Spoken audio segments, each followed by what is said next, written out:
കർഷകൻ്റെ ജീവനും സ്വത്തിനും ഭീഷണിയാകുമ്പോൾ സർക്കാരിന് മുന്നറിയിപ്പുമായി എത്തുന്ന ബഹുമാനപ്പെട്ട റിമീജിയോസ് ഇഞ്ചനാനി പിതാവ് ഇന്ന് കേരളത്തിൽ കത്തി നിൽക്കുന്ന വന്യമൃഗങ്ങളുടെ ശല്യങ്ങളും അതുപോലെ തന്നെ ഇലക്ഷൻ ചർച്ചകളും തകൃതിയായി ചൂടുപിടിക്കുന്ന ഈ സാഹചര്യത്തിൽ ഇന്നത്തെ കേരളത്തിൻ്റെ അവസ്ഥ നമുക്ക് പിതാവുമായിട്ട് ചർച്ച ചെയ്യാം. പിതാവെ, ഷെക്കീന ടിവിയുടെ ഈ പ്രോഗ്രാമിലേക്ക് ഏറെ സ്നേഹത്തോടെ സ്വാഗതം ചെയ്യുന്നു.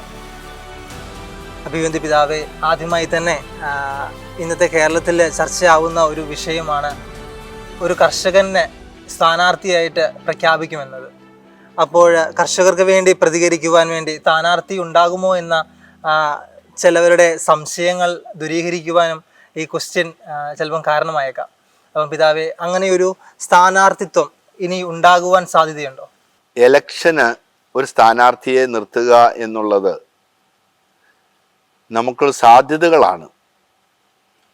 അതിന് പ്രധാനപ്പെട്ട കാരണം എന്താണെന്ന് ചോദിച്ചാൽ, തിരഞ്ഞെടുത്ത് നാം പാർലമെൻറ്റിലേക്കോ നിയമസഭയിലേക്കോ അയക്കുന്നവർ കാർഷിക മേഖലയിൽ ഒട്ടും താല്പര്യമില്ലാത്തവരാണ്, അല്ലെ പരിചയമില്ലാത്തവരാണ്. കർഷകർ ഒറ്റക്കെട്ടായിട്ട് നിൽക്കുന്ന ഒരു ശൈലി നമുക്കൊട്ടില്ലതാൻ. അപ്പോൾ ഏറ്റവും പ്രധാനപ്പെട്ടത് കർഷകർ ഒന്നിച്ച് നിൽക്കുക എന്ന്. കർഷകർ ഒന്നിച്ച് നിന്നാൽ നമ്മുടെ ഈ രാഷ്ട്രീയ പാർട്ടികളുടെ കർഷകരെ അവഗണിക്കുന്ന ആ രീതി നമുക്ക് മാറ്റാൻ കഴിയും. നിർഭാഗ്യവശാൽ കർഷകർ ഏതെങ്കിലും പാർട്ടിയുടെ അംഗങ്ങളാണ്, മറിച്ചൊന്ന് ഒരു ഫോഴ്സ് ആകാൻ, ഒരു ശക്തിയാകാൻ അതിനുള്ളൊരു ബോധവൽക്കരണം നമുക്ക് നൽകാൻ സാധിച്ചില്ല. അതിനുവേണ്ടി ഞങ്ങൾ പലപ്പോഴും പരിശ്രമിച്ചിട്ടുണ്ട്, പക്ഷേ പരാജയപ്പെടുകയാണ് ചെയ്തത്. എന്നാൽ ആം ആദ്മി പാർട്ടിയും 2020 ഇങ്ങനെയുള്ള പാർട്ടികൾ ഈ രംഗത്ത് അഴിമതിക്കെതിരെ, നിരുത്തരവാദിത്തത്തിനെതിരെ ശക്തമായിട്ട് പ്രവർത്തിക്കാൻ മുന്നോട്ട് വരികയുണ്ടായി.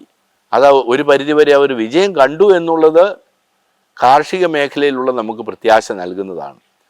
അതുകൊണ്ടാണ് കർഷകർ രാഷ്ട്രീയത്തിൽ ഇടപെടണമെന്നും സ്ഥാനാർത്ഥികളായി നിൽക്കണമെന്നും നാം ആവശ്യപ്പെടുന്നത്. അതുകൊണ്ട് സാധ്യത നമുക്ക് തള്ളിക്കളയേണ്ട. കർഷകരെ പ്രതിനിധാനം ചെയ്യാൻ, അവരുടെ പ്രശ്നങ്ങൾ പഠിക്കാൻ, അതിന് ഉത്തരം കണ്ടെത്താൻ കർഷകരുടെ പ്രതിനിധി തന്നെ പാർലമെൻറ്റിലും അതുപോലെ നിയമസഭയിലും മറ്റ് പ്രതിനിധി മേഖലകളിലും നമുക്കുണ്ടാകണം. അതുണ്ടാകുമെന്നാണ് എൻ്റെ പ്രത്യാശയും. കർഷകർക്ക് വേണ്ടി ശക്തമായ രാഷ്ട്രീയ പാർട്ടികൾ ഉണ്ടാകണം. അങ്ങനെ കർഷകരുടെ പ്രതിസന്ധികൾ ചർച്ച ചെയ്യാൻ, അത് പ്രതിനിധി സഭകളിൽ നിയമമാക്കി പാസ്സാക്കാൻ തീർച്ചയായിട്ടും രാഷ്ട്രീയ രംഗത്തേക്ക് കർഷകർ കടന്നു വരേണ്ട സമയം ഇപ്പോഴേ അനിവാര്യമാണ്. അതല്ലെങ്കിൽ കർഷകരെ ശ്രദ്ധിക്കുവാനും ഈ രാഷ്ട്രീയ പാർട്ടിയിലുള്ളവർക്ക് സാധിക്കുകയില്ല. കാരണം എന്താണെന്ന് ചോദിച്ചാൽ, പലപ്പോഴും മറ്റ് പ്രഷറുകൾ ഈ ഉത്തരവാദിത്തമുള്ളവരെ സ്വാധീനിക്കും. ഒരു ഉദാഹരണം, എന്തുകൊണ്ട് റബ്ബറിന് വിലയില്ല? നമുക്ക് ചിന്തിച്ചാൽ വളരെ എളുപ്പത്തിൽ മനസ്സിലാക്കാൻ സാധിക്കും. ഭരണത്തിലുള്ളവരെ ആര് സ്വാധീനിക്കുന്നു? ടയർ ലോബികൾ ഇറക്കുമതിയെ സ്വാധീനിക്കുന്നു, കയറ്റുമതിയെ സ്വാധീനിക്കുന്നു. വിലയെ നിശ്ചയിക്കുന്നത് വെറും വിരളിലെണ്ണാവുന്ന ടയർ ലോബികളാണ്. അതേപക്ഷം കർഷകരുടെ പ്രതിനിധി അവിടെ ഉണ്ടെങ്കിൽ വളരെ എളുപ്പത്തിൽ നിയമം തന്നെ നടപ്പിലാക്കാൻ സാധിക്കും. നമുക്ക് ടയർ കയറ്റുമതി ചെയ്യാം, നമുക്ക് അതുപോലെ തന്നെ ഇറക്കുമതി ചെയ്യുന്നതിനെ നിയന്ത്രിക്കാം. പക്ഷേ നിയമം ഉണ്ടാക്കാൻ ആളുകൾ വേണ്ടേ, സഹായിക്കണ്ടേ? അവിടെയാണ് കർഷകരുടെ പ്രസക്തി. കർഷകർ തന്നെ ഈ രംഗത്ത് കടന്നു വന്നാൽ മാത്രമേ ഈ കാലഘട്ടം മേഖല വിജയിക്കുകയുള്ളൂ. അതിന് യാതൊരു സംശയമില്ലാത്ത കാര്യമാണ്. പിതാവ് പറഞ്ഞത് ഏറ്റവും കർഷകൻ്റെ പക്ഷം ചേർന്നുള്ള ഒരു നിലപാടാണ്. അതുപോലെ തന്നെ പിതാവെ, മലയോര മേഖല നിശബ്ദമായ ഒരു കുടി ഒഴിപ്പിക്കലിൻ്റെ ഭാഗമായി തീർന്നുകൊണ്ടിരിക്കുകയാണ്. ഇപ്പോൾ നിലവിലുള്ള സർക്കാരിൻ്റെ മനോഭാവങ്ങളും അവരുടെ കർഷകരോടുള്ള ഒരു നയവും തികച്ചും അനിവാര്യമല്ല ഈ സാഹചര്യത്തിൽ. അപ്പോൾ അതിനെ എങ്ങനെയാണ് നോക്കിക്കാണുന്നത്? കാർഷിക മേഖലയിൽ യഥാർത്ഥത്തിൽ ഒരു കുടിയിറക്കം തന്നെയാണ് സംഭവിക്കുന്നത്. എന്തുകൊണ്ട് കർഷകർ കുടിയിറങ്ങുന്നു എന്നുള്ളതിന് കാരണം നമുക്ക് വളരെ ലളിതമായി തന്നെ കണ്ടെത്താവുന്നതേ ഉള്ളൂ. ഒന്ന്, അവർ ഉൽപ്പാദിപ്പിക്കുന്ന സാധനങ്ങൾക്ക് വിലയില്ല. മാർക്കറ്റിലെ വില അതിൻ്റെ സന്തുലനാവസ്ഥ നിലനിർത്താൻ സർക്കാരിനാണ് സാധിക്കുന്നത്. സർക്കാർ അങ്ങനെ ചെയ്യുന്നുണ്ടല്ലോ. അതിന് തറവില നിശ്ചയിക്കുക, അത് നിശ്ചയിച്ച് കർഷകരെ സഹായിക്കാൻ സാധിക്കും. അത് സർക്കാർ ചെയ്യുന്നില്ല. അപ്പോൾ കർഷകർ മാർക്കറ്റില്ല, വിലയില്ല. അപ്പോൾ എന്ത് ആശ്വാസം കിട്ടും കർഷകന്? ഇന്ന് കോഴി ഫാമുകളെല്ലാം ഉണ്ട്, പക്ഷേ അതിൻ്റെ തീറ്റയുടെ വിലയും അധ്വാനമോട് കൂട്ടിക്കിഴിച്ച് വരുമ്പോൾ ഒന്നും തന്നെ കിട്ടാനില്ല എന്നുള്ളതാണ് സത്യം. ഞാൻ എത്രയോ കർഷകരെ നമ്മൾ അനുദിനം കണ്ടുമുട്ടുന്നതാണ്. ആരും തന്നെ അത് കംഫർട്ട് സോണിലേ അല്ല, അല്ലെങ്കിൽ ഒരു കൃഷി ആദായമായി വരുന്നില്ല. അതുകൊണ്ട് എന്ത് ചെയ്യും? അവരുടെ മക്കളോട് പറയുകയാണ്, ഈ മേഖലയിൽ നിങ്ങൾ നിൽക്കണ്ട. അതല്ലെങ്കിൽ അവരുടെ മാതാപിതാക്കൾ, കർഷകരായ അവരുടെ മാതാപിതാക്കളുടെ ദയനീയ സ്ഥിതി കണ്ടിട്ട് ഈ രംഗം ശോഭന ഭാവിയുള്ളതാണെന്ന് അവർക്ക് ഊഹിക്കാൻ പോലും കഴിയുന്നില്ല. അതുകൊണ്ട് എന്താണ്, അവർ ആ രംഗം വിട്ട് മറ്റു മേഖലകളിലേക്ക് ചേക്കേറുകയാണ് ചെയ്യുന്നത്. രണ്ടാമതായിട്ട് അതിനോടൊപ്പം തന്നെ വന്യമൃഗങ്ങളുടെ ആക്രമണം. നമുക്കൊരു വനമേഖലയോട് ചേർന്ന് കിടക്കുന്ന സ്ഥലം വേണ്ട, വളരെ ഡെവലപ്ഡ് ആയിട്ടുള്ള ഗ്രാമപ്രദേശങ്ങൾ, അവിടെ ഭീഷണിയാണ്. പുലിയുടെയും ആനയുടെയും കടുവ, കാട്ടുപോത്ത് ഒരു കാലഘട്ടത്തിലും ഇല്ലാതിരുന്നത് പോലെയാണ്. ഇവരെ നിയന്ത്രിക്കാൻ, ഈ രണ്ട് മേഖലകളിൽ നിയന്ത്രിക്കാൻ സർക്കാരിന് സാധിക്കുന്നില്ല. വേണമെങ്കിൽ നിയന്ത്രിക്കാം, കർഷകരോട് സ്നേഹമുണ്ടെങ്കിൽ. അത് നിയന്ത്രിക്കാത്തിടത്തോളം കാലം കർഷകർക്കറിയാം, ആരും ഞങ്ങളെ സഹായിക്കാൻ വരുന്നില്ല, ഞങ്ങൾ ഒറ്റപ്പെട്ടവരാണ്. പിന്നീട് അവർക്ക് എന്താണ് മുൻപിലുള്ള ഒരു പോംവഴി? അവിടെ നിന്ന് രക്ഷപ്പെടുക എന്നുള്ളതാണ്. അങ്ങനെ രക്ഷപ്പെടുമ്പോൾ നമുക്ക് ആളുകൾ കുടിയിറങ്ങുകയാണ് ചെയ്യുന്നത്. അപ്പോൾ നിശബ്ദമായൊരു കുടിയിറക്കം തന്നെയാണ് സംഭവിച്ചുകൊണ്ടിരിക്കുന്നത്. താമരശ്ശേരി രൂപതയിൽ 160 കുടുംബങ്ങളുണ്ടായിരുന്ന ഒരു ഇടവകയുണ്ട്. അത് ഫോറസ്റ്റിനോട് ചേർന്നാണ്. ഇന്ന് വെറും 16 കുടുംബങ്ങൾ മാത്രമേ അവിടെ ഉള്ളൂ. ഞാൻ വികാരിയായിരുന്ന ഒരു ഇടവകയുണ്ട്. 80 കുടുംബങ്ങൾ ഞാൻ അവിടെ വികാരിയായിരിക്കുമ്പോഴുണ്ട്. ഇന്ന് 15 കുടുംബങ്ങളെ അവിടെ ഉള്ളൂ എന്നുള്ള ദയനീയമായ സത്യം എന്നെ വിഷമിപ്പിക്കുകയാണ് ചെയ്യുന്നത്. ഇത് ഉദാഹരണം പറഞ്ഞു എന്ന് മാത്രമേ ഉള്ളൂ. ഇതുപോലെ ഒരു കുടിയിറക്കത്തിൻ്റെ ഭീഷണിയിലാണ് മലയോര ഗ്രാമങ്ങൾ പലതും എന്നുള്ളത്. അതിന് കാരണം ഉത്തരവാദികൾ സർക്കാർ തന്നെയാണ്, യാതൊരു സംശയവുമില്ല. പിതാവേ, അതുപോലെ തന്നെ നമ്മുടെ വിദ്യാഭ്യാസ മേഖലകളിലേക്ക് വരുമ്പോൾ വിശുദ്ധമായ ആചരിക്കുന്ന ഈ ആഴ്ച, പ്രധാനപ്പെട്ട ആഴ്ചകളിൽ ഹയർ സെക്കൻഡറി മൂല്യനിർണ്ണയ ക്യാമ്പുകൾ സർക്കാരിൻ്റെ ഭാഗത്തു നിന്ന് ആ സമയങ്ങളിലാണ് നടത്തി വരുന്നത്. അപ്പം അതിനെ എങ്ങനെ നോക്കിക്കാണുന്നു? ഗണ്യമായ കാര്യമാണത്. അത് തീർച്ചയായിട്ടും അപലപിക്കേണ്ടതാണ്. നമുക്ക് അംഗീകരിക്കാൻ കഴിയുകയില്ല.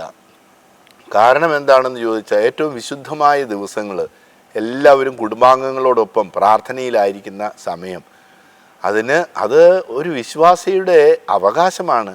ഭരണഘടന നൽകിയിട്ടുള്ളൊരു അവകാശമാണ്.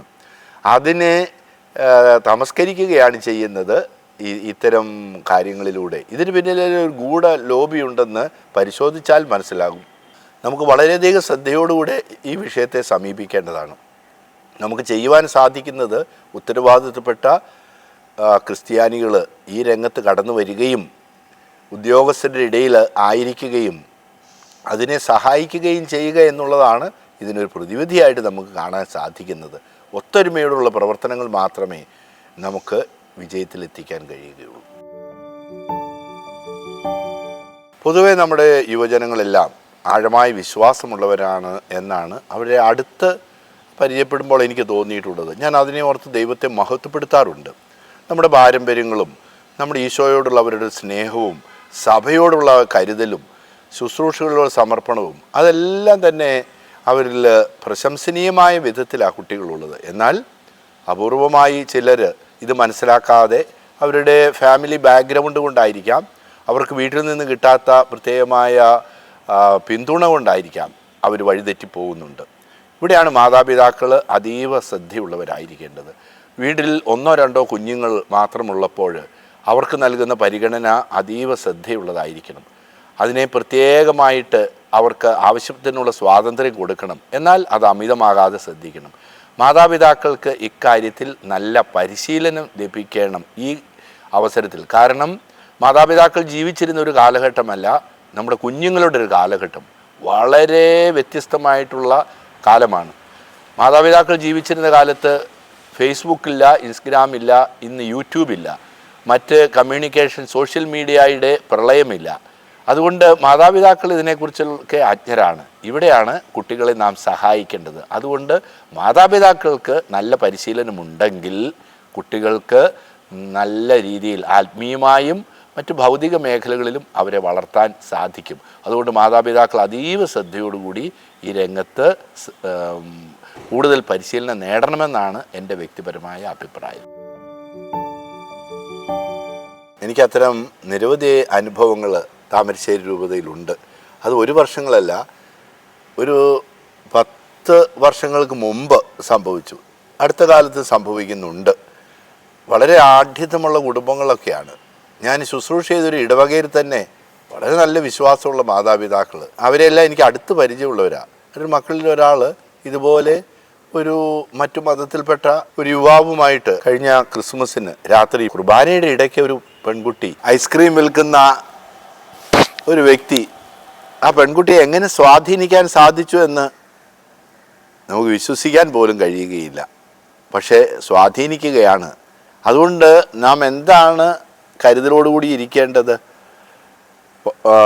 വളരെ ധനാഢ്യമായ കുടുംബം, ഇടവകയിലെല്ലാം വലിയ ശുശ്രൂഷ ചെയ്യുന്ന കുടുംബം, പെൺകുട്ടി കേരളത്തിന് പുറത്ത് പഠിക്കുകയാണ്.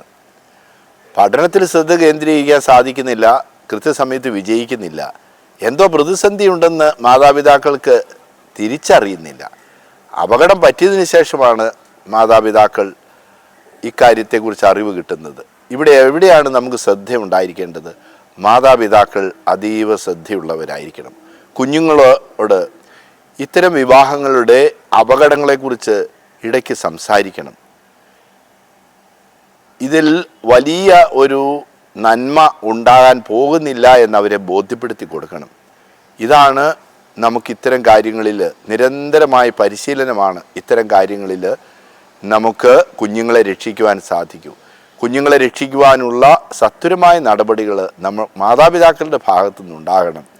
ബഹുമാനപ്പെട്ട റിമ്യൂജിയസ് സിൻസിനാനി പിതാവിൻ്റെ സത്യം തുറന്നു പറഞ്ഞുകൊണ്ടുള്ള സഭയ്ക്ക് ഇനിയുമുള്ള അവസരങ്ങളിൽ ശ്രദ്ധിക്കേണ്ട കാര്യങ്ങളെക്കുറിച്ച് പിതാവ് സസൂക്ഷ്മം പറഞ്ഞു വയ്ക്കുകയുണ്ടായി. പിതാവിൻ്റെ ഈ നല്ല വാക്കുകൾക്ക് ഷെക്കേന TV യുടെ പ്രേക്ഷകരുടെ പേരിൽ ഏറെ സ്നേഹത്തോടെ നന്ദി പറയുന്നു.